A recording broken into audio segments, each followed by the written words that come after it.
अब ये देखे, ये बारिश ना मैंने कराई है, बारिश स्टार्ट हो गई है। इसको ऐसा करें, फिर या तो बात कर लेते कैसे करेंगे इसको।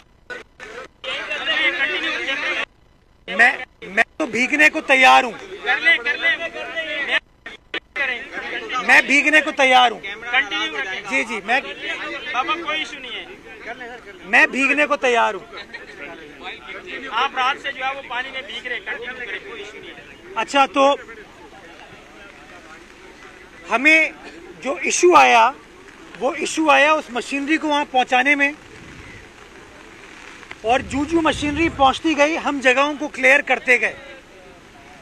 वही शारे फैसल का नर्सरी का मकाम हो या टीपू सुल्तान का मकाम हो, कारसाज तक वो पूरे एरिया का पानी हमने रात को 11 सवा 11 बजे क्लियर कर चुके थे।